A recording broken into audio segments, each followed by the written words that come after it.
Hey Kyle, welcome to Fort McMurray. How are we going to be able to get rid of interprovincial trade barriers and build the energy superpower for this country that everyone is talking that we desperately need and desperately can do?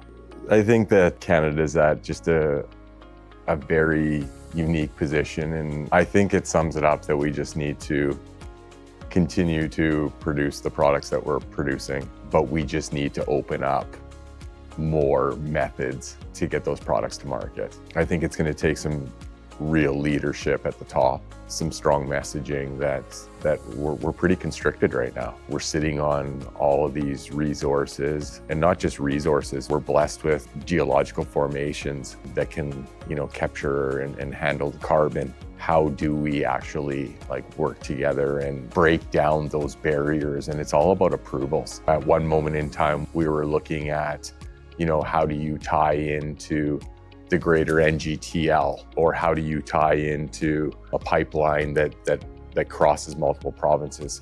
And now we've taken a step back and we're looking at how do we do one-offs, because then it is provincially regulated. So I know we're definitely not going down the right path, but that path definitely needs to change. And I think that there just needs to be more education that is brought forward of the benefits of opening up our products to new markets. And I also really believe, though, that we are going to need some leadership at the top federally that just hasn't existed. Here in Fort McMurray, we're in the heart of the wealth of Canada and the oil sands and mining and jobs, and yet we're always having an uphill battle. Our wealth supports jobs and daycares and programs from the East Coast on both sides. People actually come here to work. How do we just stop the nonsense and get Alberta some respect? So I struggle with those same questions. I just know that that our region is just as frustrated in the Grand Prairie region. I struggle with how this resource-rich economy of Alberta provides so many jobs to Easterners. And then when you look at the boat, and it's red completely along that side, and we're blue. I struggle with that connection.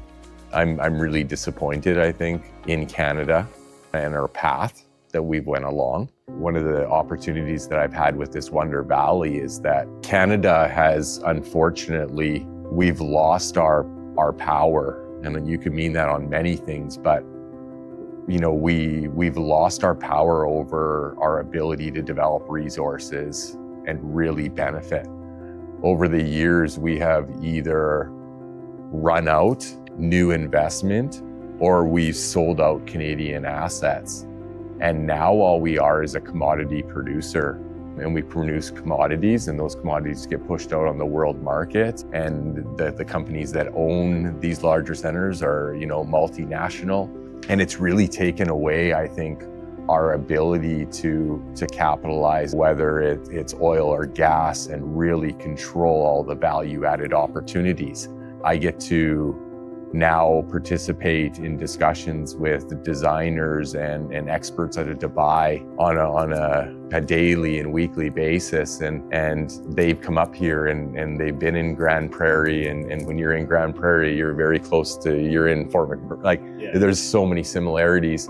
And they see the situation that's going on, and they say, Kyle, Dubai and Canada are very similar. But we just, we realized that we had this resource 20 years ago. And in 20 years, they've been able to take that resource and transform their whole economy. And they've been able to take that resource and they own it. And they've been able to use that money to diversify and enter into so many other sectors and advance it. And what has Canada done for the last 100 years? We've chased away. At one moment in time, Petro-Canada was Petro-Canada.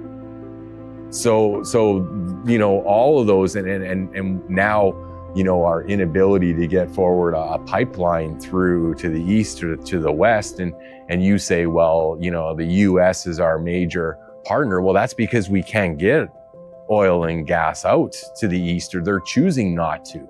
So there's so many things that are kind of going on, but I think at the end of the day, I'm as frustrated as anyone in our inability to take, a God-given rich province as ourselves and I get the benefit of seeing that side of things and the state of the union when my mom needs to go in and get a blood transfusion. She sits there for 12 hours. That's been my whole life for the last 6 years, is to every single day take an area and see how far can I set this table to try and put Alberta in a position to land a major development. Because I have known, and I got frustrated over the last 25 years of seeing major deals walk away. I was head of industrial development in Strathcona County when BA Energy spent $500 million and then walked away. We want to change things and we want to, front end, or we want to fast track development. We're just simply not set up to fast track development. The Greenview Industrial Gateway is an initiative that has been underway for 12 years. During that time, during that 12 years, we have an approved area structure plan. We have a phase 3 consultation with all of your stakeholders, the highest level of consultation that you can go through. I fully engineered every single design, and yet we're still 2 years for any project to go through for approvals through your AUC to get your regulations. So that 2 years, you only really have 3 years to capitalize on an opportunity, right? And if we've spent 12 years and $70 million on infrastructure and we're still 2 years behind, then how far do you think you're behind? And how far do you think? So that's my message to these other areas within the province, and go, well, we want a gig. And I go, do you? Because if you want a gig, or the Greenview Industrial Gateway, or the Alberta's Industrial Heartland, you're talking about years and years of commitment towards infrastructure. What do you do for fun besides business?